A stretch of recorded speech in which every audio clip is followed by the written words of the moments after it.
Okay, welcome back to Pinocchio. We're going to continue with chapter 23. And chapter 23 and 24 are pretty long chapters, so I think we're only going to do two chapters today. And you guys will be back in school next week, so um, maybe we can cover more than that during the entire week instead of just reading one day. All right? If there's any pictures, I'll make sure to show them to you.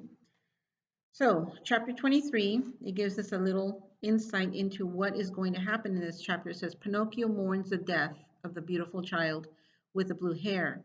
He then meets with a pigeon who flies with him to the seashore, and there he throws himself into the water to go to the assistance of his father Geppetto. Wow. Sounds like there's going to be a lot of action in this chapter, right? Let's go ahead and start. So as soon as Pinocchio was released from the heavy and humiliating weight of the dog collar, he started off across the fields and never stopped until he had reached the high road that led to the fairy's house. There he turned and looked down into the plain beneath. He could see distinctly with his naked eye the wood where he had been so unfortunate as to meet with a fox and the cat. The wood, when they say the wood, they're talking about the forest. Okay. He could see among the trees the top of the big oak to which he had been hung. But although he looked in every direction, the little house belonging to the beautiful child with the blue hair was nowhere visible. Seized with a sad presentiment, he began to run with all the strength he had left, and in a few minutes he reached the field where the little white house had once stood. But the little white house was no longer there. He saw instead a marble stone on which were engraved these sad words: Here lies the child with the blue hair, who died from sorrow. Sorrow means sadness. Because she was abandoned by her little brother Pinocchio. Oh my gosh, how sad is that? She died from sadness because she was abandoned by Pinocchio. Did Pinocchio abandon her? No. He just got trapped with that at, in that dog collar, wasn't he? I leave you to imagine the puppet's feelings when he had with difficulty spelled out his epitaph, this epitaph. He fell with his face to the ground, and covering the tombstone with 1,000 kisses, he burst into an agony of tears. He cried all night, and when morning came he was still crying, although he had no tears left, and his sobs and lamentations were so acute and heartbreaking that they roused the echoes in the surrounding hills. And so he wept, and as he wept, he said, "Oh, little fairy, why did you die? Why did you not, why did not I die instead of you? I who am so wicked, while you were so good. And my papa, where can he be? Oh, little fairy, tell me where I can find him, for I want to remain with him always and never to leave him again, never again. Oh, little fairy, tell me that it is not true that you are dead. If you really love me, if you really love your little brother, come to life again, and come to life as you were before. Does it not grieve you to see me alone and abandoned by everybody? If assassins come, they will hang me again to the branch of a tree, and then I should die indeed. What do you imagine that I can do here alone in the world? Now that I have lost you and my papa, who will give me food? Where shall I go to sleep at night? Who will make me a new jacket? Oh, it would be better, 100 times better, that I should die also. Yes, I want to die, he cried. In his despair, he tried to tear his hair, but as his hair was made of wood, he could not even have the satisfaction of sticking his fingers into it. Just then, a large pigeon flew over his head and, stopping with distended wings, called down to him from a great height. And I'll show you the tombstone that he was where he was crying. That's the tombstone in the shape of a the fairy. Okay. So the pigeon, I'm sorry. Just then a large pigeon flew over his head and stopping with distended wings, called down to him from a great height. Tell me, child, what are you doing there? Don't you see I'm crying? Said Pinocchio, raising his head toward the voice and rubbing his eyes with his jacket. Tell me, continued the pigeon, among your companions, do you happen to know a puppet who is called Pinocchio? Pinocchio? Did you say Pinocchio? Repeated the puppet, jumping quickly to his feet. I'm Pinocchio. The pigeon at this answer descended rapidly to the ground. He was larger than a turkey. Do you also know Geppetto? He asked. Do I know him? He is my poor papa. Has he perhaps spoken to you of me? Will you take me to him? Is he still alive? Answer me, for pity's sake. Is he still alive? I left him 3 days ago on the seashore. What was he doing? He was building a little boat for himself to cross the ocean. For more than 3 months, that poor man has been going all around the world looking for you. Because he has not succeeded in finding you, he has now taken it into his head to go to the distant countries of the New World in search of you. How far is it from here to the shore? Asked Pinocchio breathlessly. More than 600 miles. 600 miles! Oh, beautiful pigeon, what a fine thing it would be to have your wings. If you wish to go, I will carry you there. How? Astride of my back. Do you weigh much? I weigh next to nothing. I am as light as a feather. And without waiting for more, Pinocchio jumped at once on the pigeon's back, and putting a leg on each side of him, as men do on horseback, he exclaimed joyfully, Gallop, gallop, my little horse, for I am anxious to arrive quickly. The pigeon took flight, and in a few minutes had soared so high that they almost touched the clouds. Finding himself at such an immense height, the puppet had the curiosity to turn and look down, but his head spun around, and he became so frightened that, to save himself from the danger of falling, he wound his arms tightly around the neck of his feathered steed. They flew all day. Toward evening, the pigeon said, I'm very thirsty. And I'm very hungry, rejoined Pinocchio. Let us stop at that dovecot for a few minutes, and then we will continue our journey that we may reach the seashore by dawn tomorrow.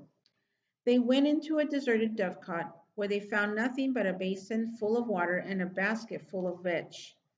The puppet had never in his life been able to eat vetch. According to him, it made him sick and revolted him.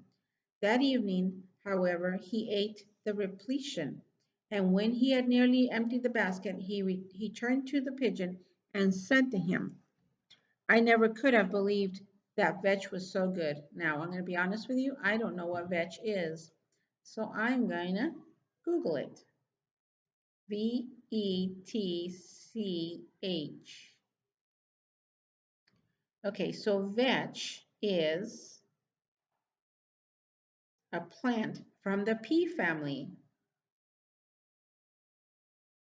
So it's a plant. And let me see. I have a picture of it here. It's a pretty plant. It's a purple flower and it's from the pea family.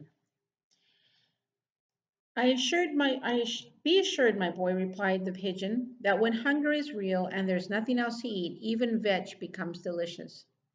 Hunger knows neither caprice nor greediness. Having quickly finished their little meal, they recommenced their journey and flew away. The following morning they reached the seashore. The pigeon placed Pinocchio on the ground, and not wishing to be troubled with thanks for having done a good action, flew quickly away and disappeared. The shore was crowded with people who were looking out to sea, shouting and gesticulating. What has happened? Asked Pinocchio of an old woman.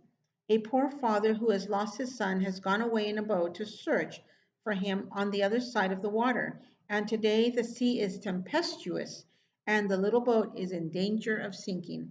Tempestuous is very stormy like. It's like the water is like really rough seas. It is out there in a line with my finger, said the old woman, pointing to a little boat which, seen at that distance, looked like a nutshell with a very little man in it. Pinocchio fixed his eyes on it. and after looking attentively, he gave a piercing scream, crying, "It is my papa! It is my papa!" The boat, meanwhile, beaten by the fury of the waves, at one moment disappeared in the trough of the sea, and the next came again to the surface.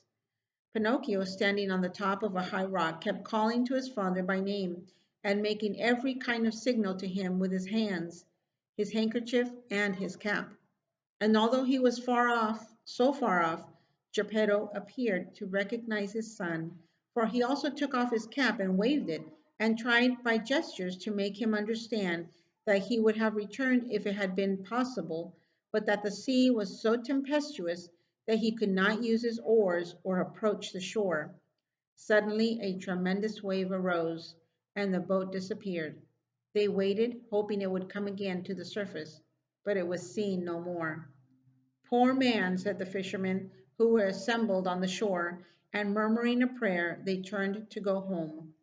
Just then they heard a desperate cry, and looking back, they saw a little boy who exclaimed, as he jumped from a rock into the sea, "I will save my papa." Pinocchio, being made of wood, floated easily, and he swam like a fish. And at one moment, they saw him disappear under the water, carried down by the fury of the waves. The next he reappeared, struggling with a leg or an arm. At last they lost sight of him, and he was seen no more. "Poor boy," said the fishermen, who were collected on the shore, and murmuring a prayer, they returned home. Chapter 24. Pinocchio arrives at the island of the industrious bees and finds the fairy again. Wait a minute, didn't she die?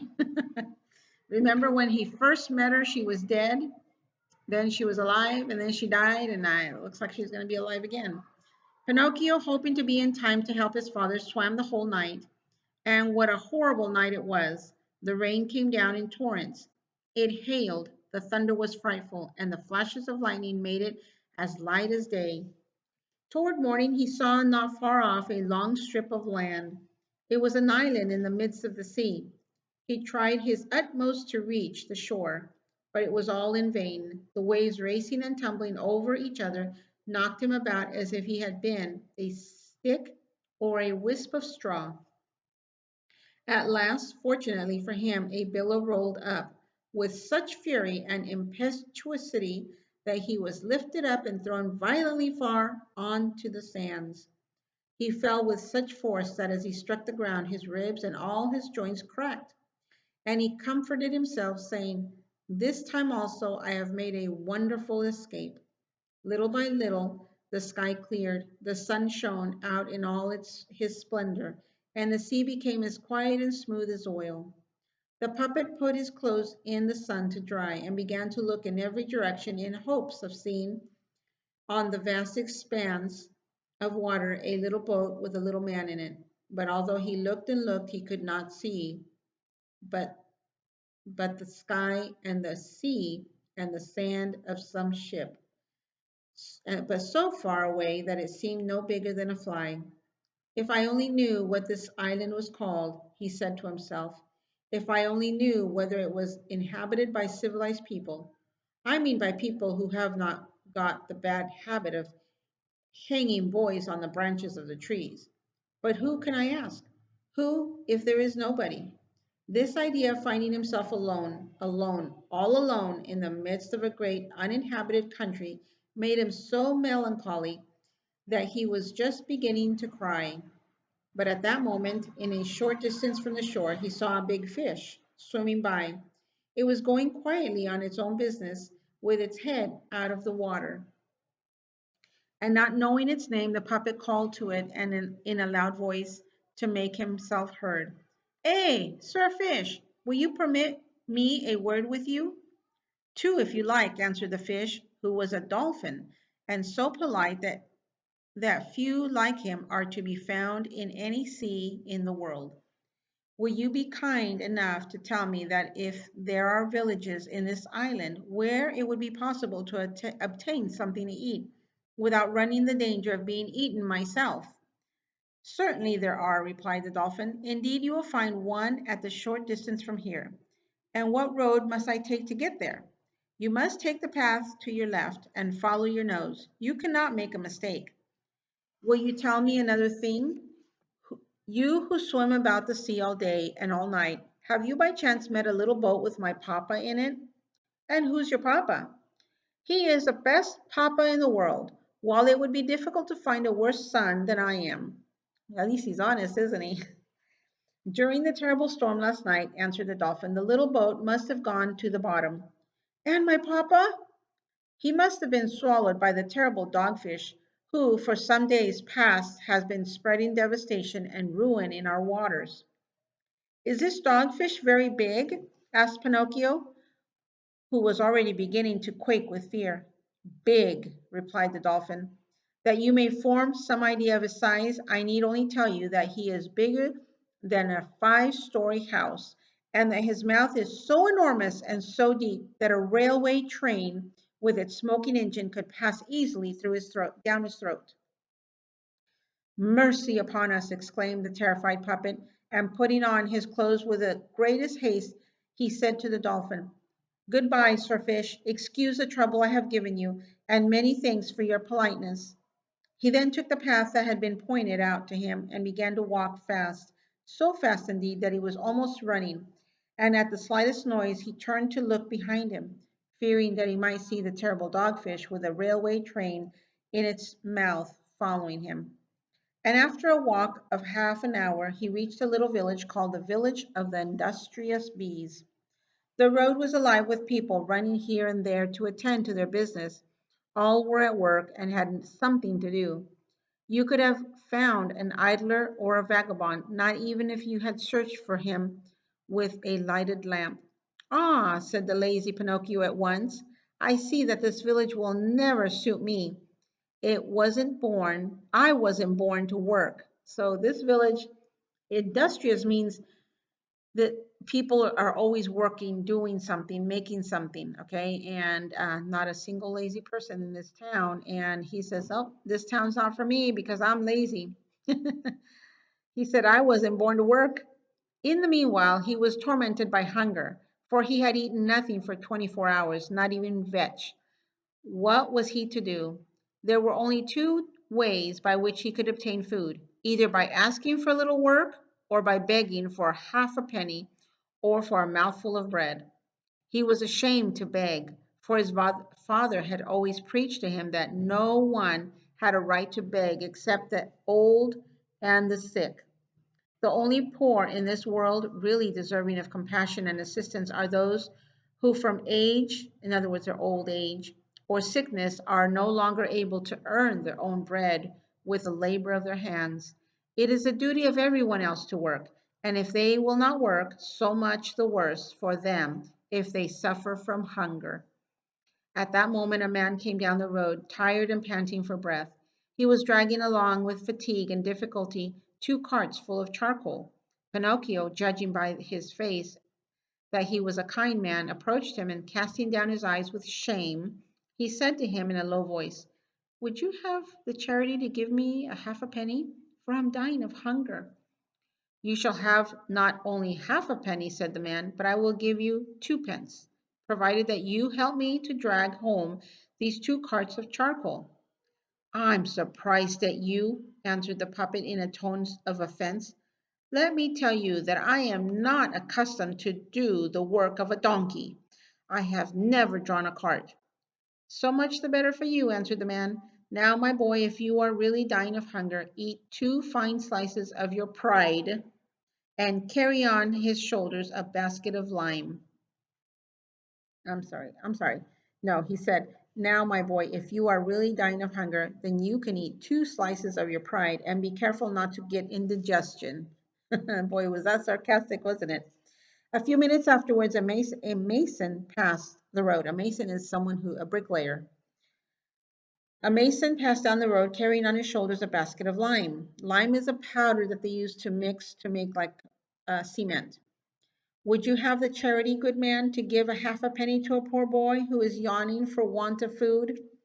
Willingly, answered the man. Come with me and carry the lime, and instead of a half a penny, I will give you 5. But the lime's heavy, complained Pinocchio, and I don't want to get tired myself. If you don't want to get tired yourself, then, my boy, amuse yourself with yawning, and much good may it do you. In less than half an hour, 20 other people went by, and Pinocchio asked charity of them all. But they all answered, "Are you not ashamed to beg? Instead of idling around about the roads, go and look for a little work and earn your bread." At last, a nice little woman carrying 2 cans of water came by.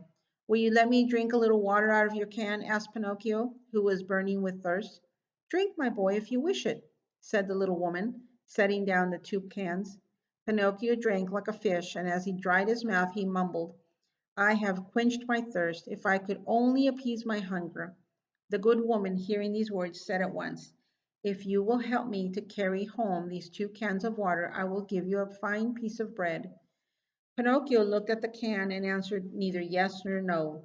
"And besides the bread, you shall have a nice dish of cauliflower dressed with oil and vinegar," added the good woman. Pinocchio gave another look at a can and answered neither yes or no. "And after the cauliflower, I will give you a beautiful bonbon full of syrup."